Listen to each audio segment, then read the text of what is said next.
Olá, boa tarde. Estamos começando mais o programa J5, o programa de notícias da tarde da Causa Operária TV.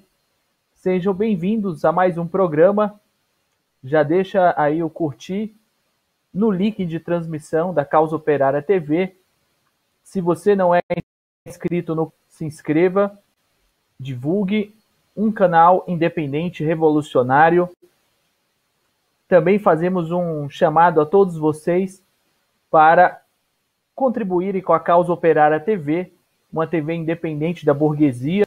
Você pode colaborar através do Superchat ao vivo no programa, pode colaborar através do Super Sticker e também pode se tornar um membro do canal Causa Operária TV, fazendo contribuições mensais e tendo acesso a emoticons exclusivos e uma contribuição fundamental para o desenvolvimento deste canal. Vocês que estavam aí na Causa Operária TV acabaram de assistir a mais uma retransmissão da análise política semanal feita pelo companheiro Rui Costa Pimenta, da entrevista, no canal 247, que nós sempre retransmitimos aqui às terças-feiras, às 16 horas. Então, você que acompanha esse programa, a gente possa ser aqui abordando as principais notícias do dia. Bom, hoje nós temos aí a elevação da taxa de coronavírus, coincidentemente, após as eleições, as taxas aí de transmissão voltam a subir, Nós tivemos aí digamos assim, um apagão das notícias na semana passada. Também como notícia, o apagão continua no Amapá, a população completamente abandonada pela empresa privada, pelo governo estadual, governo federal, mandado de prisão domiciliar com o youtuber bolsonarista. PS e Dória ampliam aí vantagem sobre os municípios no estado de São Paulo. Temos aí outras notícias que nós abordar aqui ao longo do dia. Eu e o companheiro Vitor, que fala diretamente de Recife. Então eu vou passar a palavra para ele e pedir para ele já começar aí o nosso programa, mas antes, rapidinho, só dar um alô aqui para o pessoal que já começa aqui falando no nosso chat.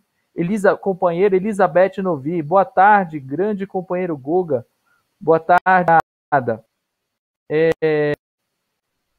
Companheiro Reflexão, acho que ele comentando aqui sobre a análise do Rui. Covas, só se for para deixar ele levar um tombo. Aí eles estão numa discussão aqui ainda sobre a questão da discussão que foi na análise do companheiro Rui. Então vamos seguindo aqui, companheira Renata Diniz também dando um alô. Pode ser que a transmissão esteja um pouco falhando, Infelizmente, a internet aqui em São Paulo, em muitas regiões, não é boa. A gente tenta melhorar, mas é complicado. E se não der para entender, vocês avisem aí. Mas vamos aprimorando aqui. Então, vou passar para o companheiro Vitor. Boa tarde, Vitor. Tudo certo por aí? Olá, Augusto. Boa tarde. Tudo certo por aqui? Sim. Bom, vamos começar aí com um tema sobre a questão das eleições, tema que ainda está bastante quente. As eleições aconteceram no último domingo, como são eleições nacionais que ocorreram aí em milhares de municípios, os resultados, as análises acabam aparecendo aí durante toda a semana. O caso que nós vamos chamar a atenção aqui é o do sucesso, por assim dizer, do Centrão durante as eleições municipais de 2020. Um sucesso muito estranho, né? Porque, como a gente já vinha acompanhando, o chamado Centrão, ou seja, os partidos tradicionais da burguesia, são justamente os partidos que estão sendo esvaziados, liquidados pelo desgaste causado pela política neoliberal. Mas o que nós tivemos aqui, né, o que é muito, muito, muito suspeito, é que os partidos que mais aumentaram o número de vereadores no Brasil foram o DEM, o PP e o PSD. Ou seja, os partidos justamente mais fisiológicos, né, que sempre deram sustentação aos governos golpistas, aos governos anteriores e ao próprio governo Temer. Governo esse que terminou seu mandato com uma aprovação baixíssima e que não conseguiu emplacar o seu sucessor. Muito pelo contrário, a votação do Henrique Meirelles, que foi o candidato apoiado pelo Michel Temer, foi também uma votação extremamente baixa. Então a gente teria que questionar aqui por que é que a gente teve eleições em 2018, né, protagonizadas pela extrema-direita, né, pela figura Jair Bolsonaro, e pela esquerda, né, no caso protagonizado pelo PT, e agora, de repente, a população, por algum motivo, decidiu que não quer mais saber de polarização política, não é mais de esquerda nem de direita, quer fazer um acordo com a burguesia, com o judiciário golpista, com as instituições burguesas, com a polícia militar e tudo mais. Obviamente que não há explicação possível alguma que dê conta disso daqui, desse fenômeno, de que o Centrão, de uma hora para outra, se tornou popular. O Centrão que está envolvido até a medula com toda a política do governo Bolsonaro, né, que tem aí o Rodrigo Maia como um dos seus grandes símbolos. O que isso aqui mostra, na verdade, é que as eleições foram uma fraude completa. Né? São eleições que não merecem confiança alguma. Veja-se o caso do PCO, por exemplo. O partido teve uma votação muito, muito aquém, né, do apoio real que o partido tem. Eu fui candidato do PCO em Recife, né, e fui candidato, meu nome estava na urna, né, eu posso provar porque eu mesmo votei em mim, outras pessoas votaram na nossa candidatura, e no próprio domingo, no site do TSE, a nossa candidatura não constava nos resultados.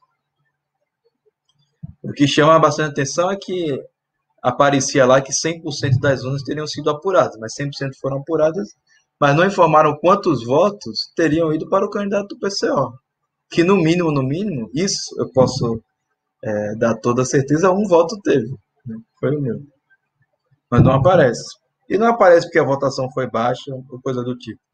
Parece porque é uma perseguição, uma arbitrariedade da justiça eleitoral golpista, que já havia cancelado os atos de rua no Recife, contra os candidatos do PCO, os únicos candidatos a levar para as eleições a luta real pelo Fora Bolsonaro.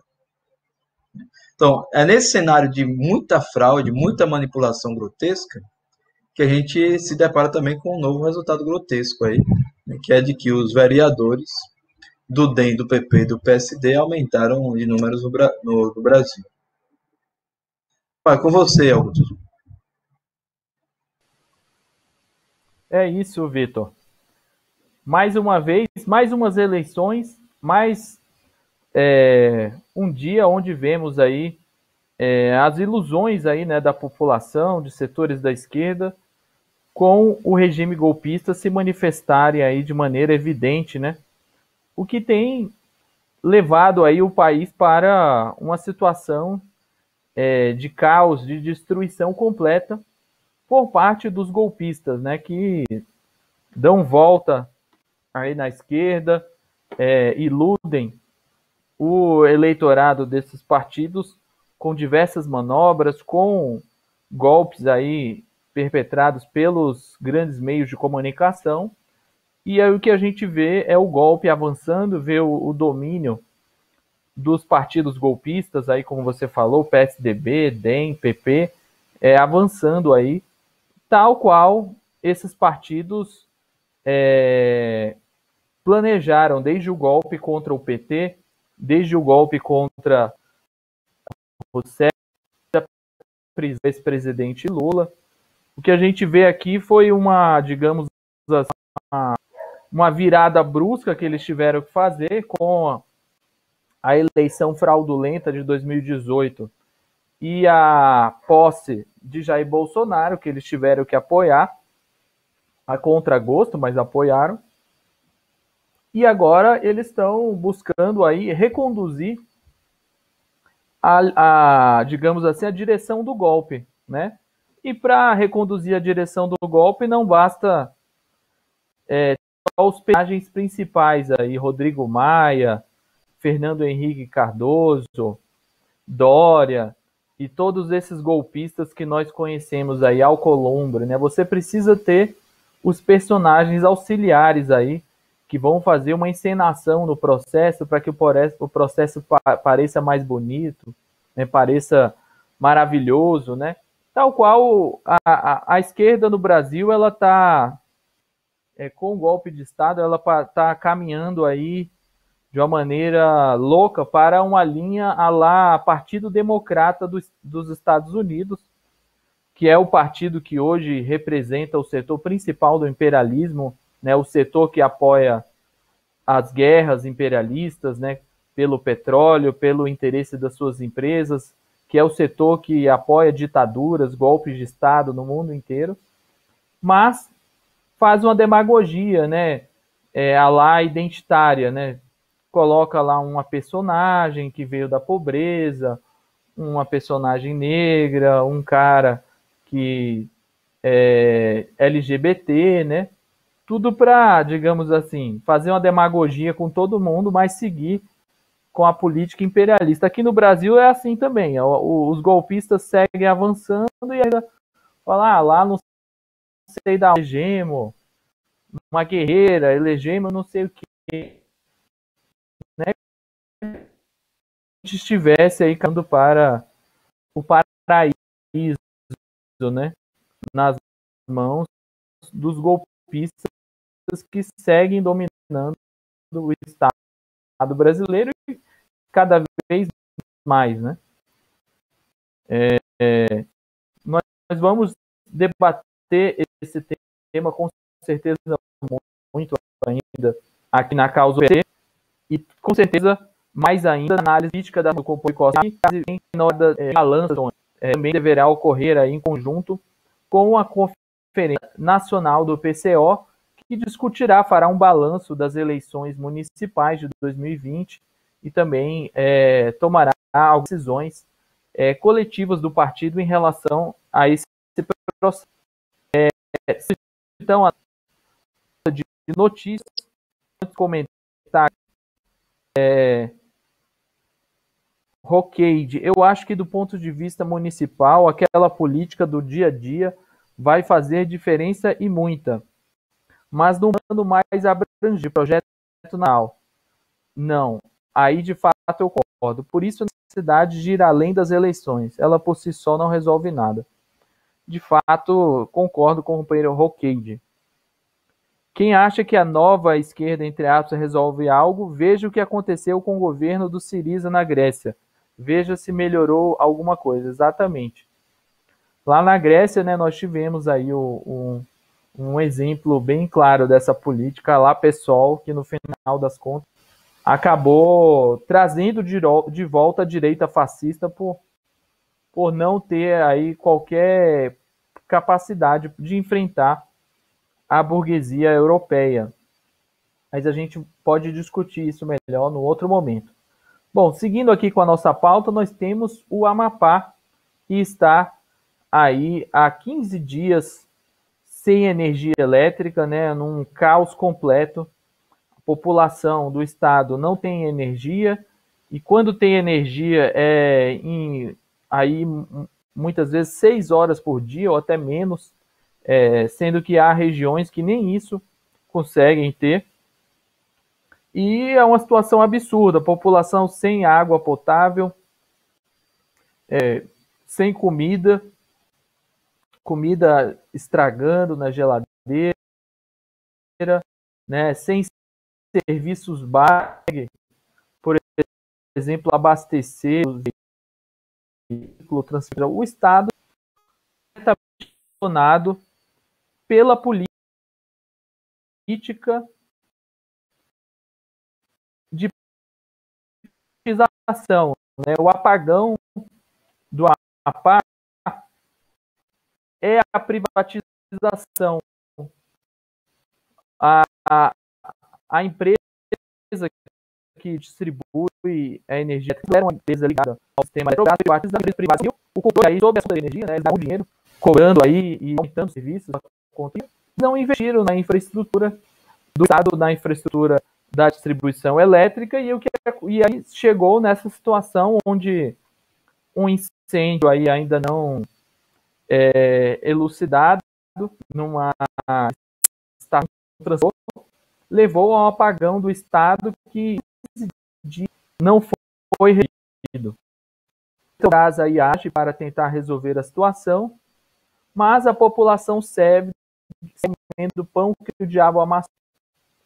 O Estado do Amapá é muito importante, não só pela população que ali vive, que sofre com a destruição do Estado brasileiro, a destruição dos serviços.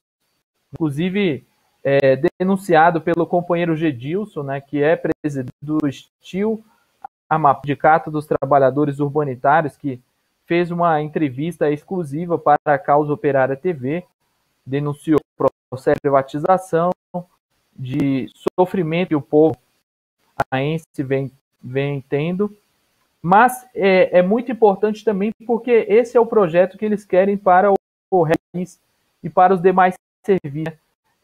A privatização é o apagão do Amapá que eles querem levar para a educação, privatizando cada vez mais o ensino e sucateando aí a escola pública e as universidades públicas. É o apagão que eles querem levar para a saúde, né, sucateando e destruindo aí o SUS e a saúde pública em território nacional e privatizando o serviço, né, ou seja, você só pode ter acesso a esse serviço, que seria um serviço básico e garantido pela Constituição, pagando, e mesmo assim, muitas vezes é um serviço que não é de boa qualidade.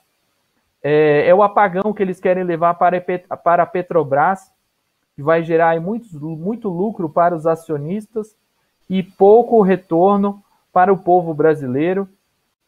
O apagão que eles querem levar para os Correios, né, que é uma empresa que tem um papel aí fundamental na integração nacional. Eles querem levar para os públicos, que também tem um papel social importante no Brasil, poderiam cumprir mais ainda, né? Então,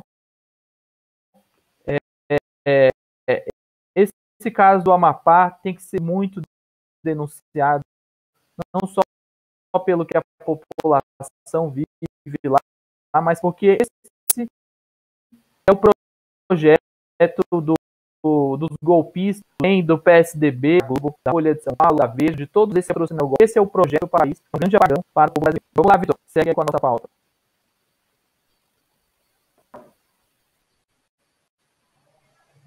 Ok, Augusto, a próxima pauta é a que dá nome ao programa de hoje, sobre a taxa de contágio por coronavírus.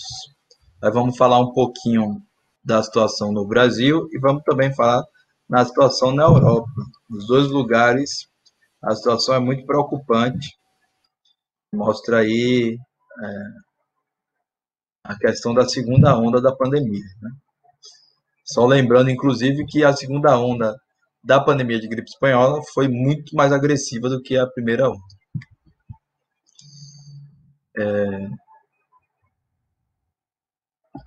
Bom, segundo as informações que foram divulgadas, né, a taxa de transmissão do coronavírus ela voltou a ficar acima de 1, né, após um determinado período, após ter diminuído o seu contágio. Há também uma denúncia de que haveria aí uma aceleração do número de contágios por Covid-19 aqui no Brasil. Se a gente acompanhar a situação da Europa, que a gente vai discutir na sequência, a gente vai ver que isso daí certamente vai levar a um retorno, né, a uma situação que a gente tinha há alguns meses aí, né, que eram milhares e milhares de pessoas infectadas, né, até mesmo milhares de pessoas mortas, centenas de pessoas mortas por dia. O próprio companheiro Augusto já destacou aqui no início do programa, é importante fazer esse destaque aqui, que esses dados eles reaparecem pouco depois das eleições, né? O que dá a entender de que estavam segurando aí toda a sujeira, varrendo para debaixo do tapete, segurando a situação bastante crítica que está o país, para que isso não influenciasse de maneira tão direta aí o processo eleitoral. Embora ainda haja no segundo turno, uma grande parte das eleições já foram decididas ainda em primeiro turno, e fazer as eleições em meio a um caos é muito negativo para a direita. Fica aí discussão sobre o coronavírus no Brasil, é bastante preocupante, mas também era mais do que esperada com a política dos capitalistas de abertura total da economia, volta às aulas, etc. Então mostra que, efetivamente, o que a esquerda deve fazer não é ficar batalhando para conseguir a administração de uma prefeitura, mas sim levantar um programa sério de reivindicações para combater o coronavírus.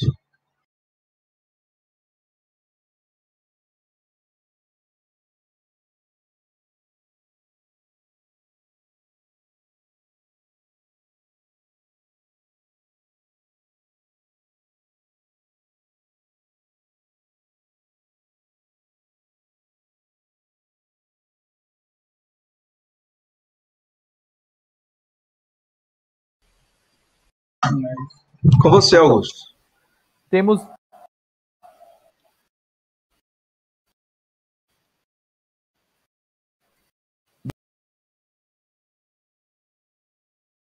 beleza.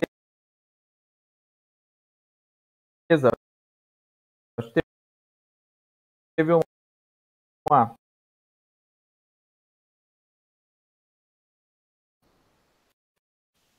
o áudio. Falando ainda do tema, um tema importante, aumento da de transmissão do coronavírus no Brasil, que foi de forma escancarada, foi, digamos assim, escondido dos jornais, foi algo sob medida, maquiado para essa notícia não tivesse um dados, mas pelos governos estaduais e municipais, que são os principais responsáveis aí pelo genocídio da população, que sem nenhuma medida efetiva de combate ao coronavírus, né? No estadual em São Paulo, por exemplo, que são governo PSDB, no caso do estado aí há praticamente 30 anos, eles não fizeram nada para combater o coronavírus. Eles fizeram uma campanha aí demagógica, né, no início da pandemia, que só serviu para fique em casa, né, que só serviu para quem de fato tinha condições de ficar em casa, os fatores da burguesia, porque os trabalhadores simplesmente não podem ficar em casa passando fome. E depois eles retornaram aí à atividade normal, sem qualquer medida para testar de uma maneira geral a população, poder efetivamente controlar a pandemia, né? Construir aí uma infraestrutura para atender a população, de fato, nos bairros. E agora a gente vê essa onda aí de crescimento da Covid-19, né, as escolas particulares voltando,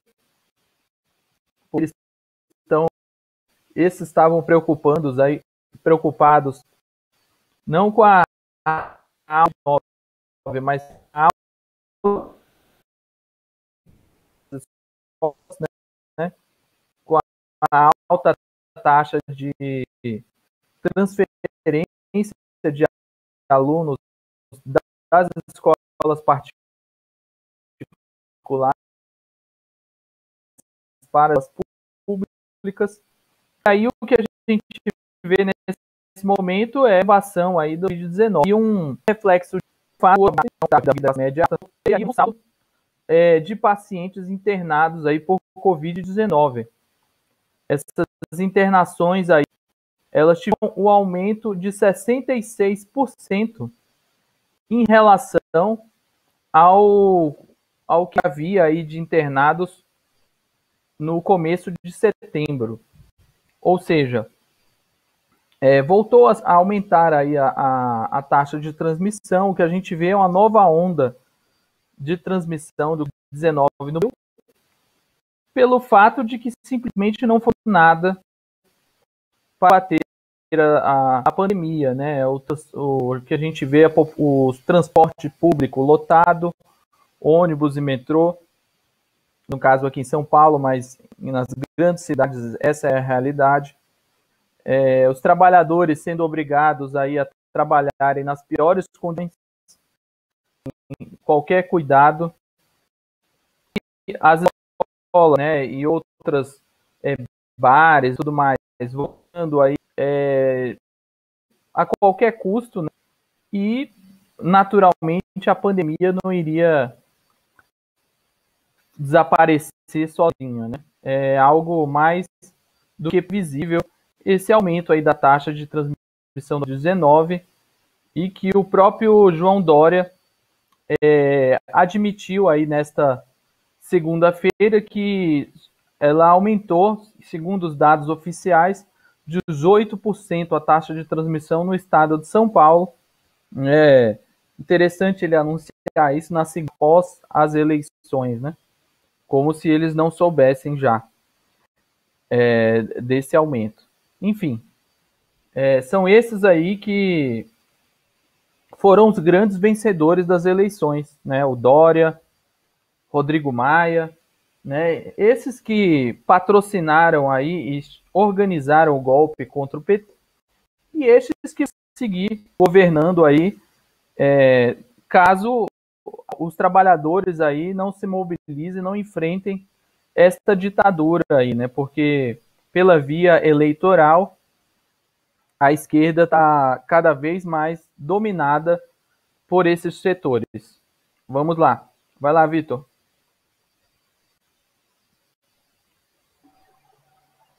Beleza, Augusto. Bom, vamos agora então entrar na questão da pandemia, já não mais no Brasil, na Europa, né?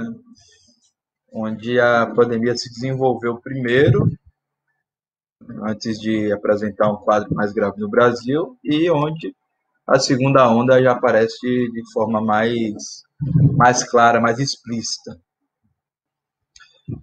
A França ultrapassou os 2 milhões de casos de coronavírus e a Itália, né, teve o seu maior número de mortes nos últimos 7 meses. O número de mortes, inclusive, é bastante importante porque há toda uma propaganda, né, de que há pessoas que dentre a quantidade de pessoas que estão infectadas tem os assintomáticos, né, pessoas que não desenvolveram um quadro grave da doença, dando a entender que tudo bem que aumentou, mas a população já estaria se imunizando, né, que a doença estaria sob controle. Mas o caso da Itália mostra aí bem claramente que o coronavírus continua se espalhando e matando muita gente. Bom,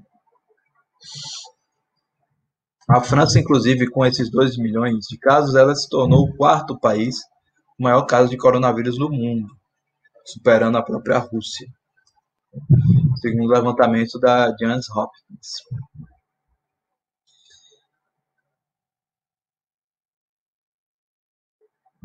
Para tentar conter o avanço do coronavírus, o governo italiano decretou até 3 de dezembro um toque de recolher nacional, e uma medida semelhante está sendo adotada aí pelo governo francês. Na Áustria, começou hoje um lockdown que inclui o fechamento de escolas e lojas não essenciais. Na Alemanha também, os casos estão crescendo de maneira bastante rápida e há toda uma preocupação aí do que fazer. Isso aí mostra, por fim, de maneira bem incontestável, né, de que a segunda onda de coronavírus é de fato uma realidade. Já é uma realidade muito concreta, muito clara aí na Europa, e como a tendência do Brasil é copiar o modelo europeu, né, da pandemia, copiar de uma maneira ainda piorada, né, porque não dispõe da mesma infraestrutura do sistema de saúde europeu, o país deve ser duramente atingido aí no próximo período por uma segunda onda do coronavírus. E também vai ser atingido sem qualquer preparo. Os hospitais de campanha, né, que nunca foram efetivos para cumprir com toda a demanda, eles foram desmontados em sua maioria. Até hoje, o governo não conseguiu testar a população. Então, a situação é, de fato, muito preocupante no que diz respeito aqui à pandemia. Com você, Augusto.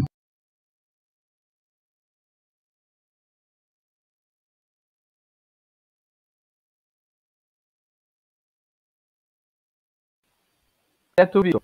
Continuando essa discussão sobre as eleições, tem que ser diferente, é o grande tema dessa semana para ser analisado e discutido aqui na Causa Operária TV. Tem um dado interessante, que é isso, o avanço dos partidos golpistas no processo eleitoral, como é o caso do PSDB de Dória em São Paulo. O PSDB do Dória avançou aí com a sua hegemonia no estado de São Paulo, tendo eleito aí no segundo turno 183 prefeitos. É o maior número que o PSDB conseguiu eleger de prefeitos aí, se a gente for levar em consideração as últimas 3 eleições. O PSDB, em 2012, elegeu 171 no primeiro turno, 168 no primeiro turno e 171 prefeitos no segundo turno. Em 2016, o PSDB elegeu 169 prefeitos e 173 com o segundo turno. E agora, só no primeiro turno, já elegeu 183 prefeitos e ainda disputa aí, mas pode chegar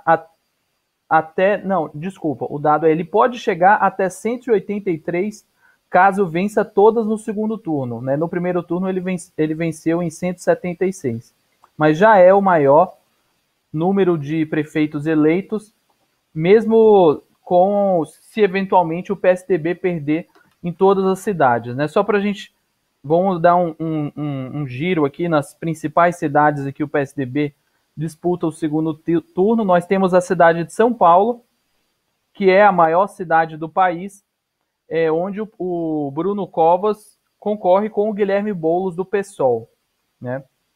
E segundo a Folha, né, o Bruno Covas teria perdido a popularidade por conta do apoio do João Dória, que teria renunciado à prefeitura, como se a própria política do PSDB não fosse impopular por si só.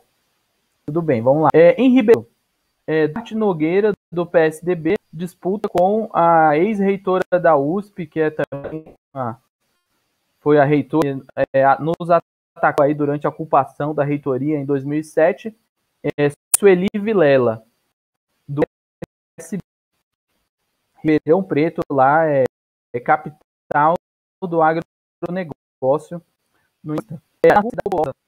Do estado, o PSDB ficou de fora, né? A disputa entre Guti do PSD em Guarulhos, Guti do PSD e o ex-prefeito do PT, Eloy Pietá. Em Campinas, o PSDB é vice na chapa de Rafa Zimbaldi do PL, que disputa com a Republicanos.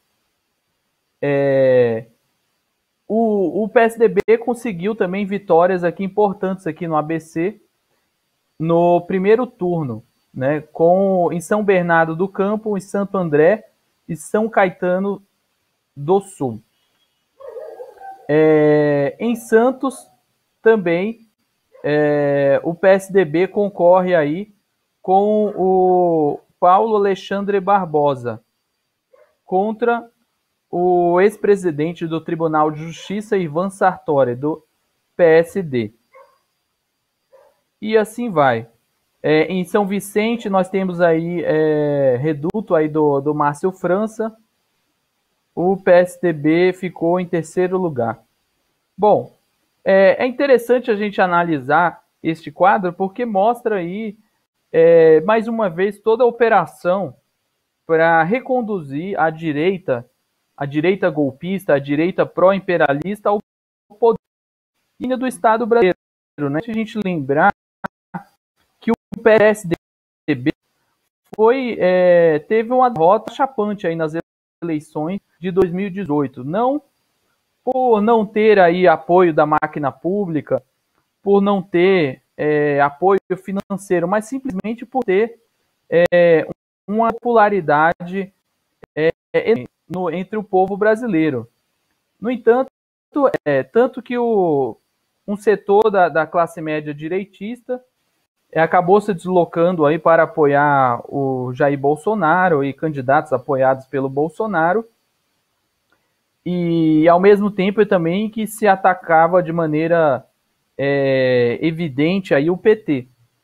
E o que nós vemos nessas eleições é uma tentativa e um esforço aí para reconduzir o PSDB e os setores aí do chamado centro, mas que são a direita, né, a direita que é a cabeça do golpe de todas as reformas aí, como a reforma trabalhista, a reforma da Previdência, as privatizações, o patrimônio público brasileiro e tudo mais. Essa direita, eles estão indo aí ao poder pelas eleições municipais, pelo aumento aí da ditadura judicial, que controla cada vez mais o processo eleitoral, né? Transformaram o processo eleitoral num processo mais ainda antidemocrático, sem discussão alguma, e justamente para favorecer esses partidos que mandam no país aí desde a ditadura e, na verdade, desde antes, né, da ditadura. São os partidos que, apoiados pelo grande capital, pelos latifundiários, pelos banqueiros, que seguem aí dominando o Estado brasileiro. É isso aí. Vai lá, Vitor.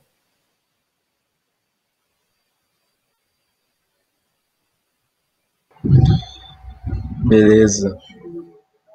Bom, Augusto, pela hora aqui nós já vamos ter que encerrar o nosso programa. Estamos chegando aqui às 18 horas.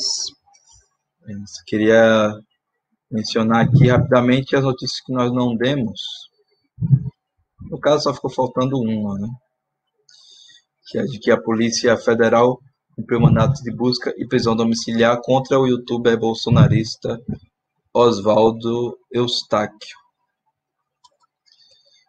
A gente não vai poder discutir aqui no detalhe, mas fica aí dada a notícia.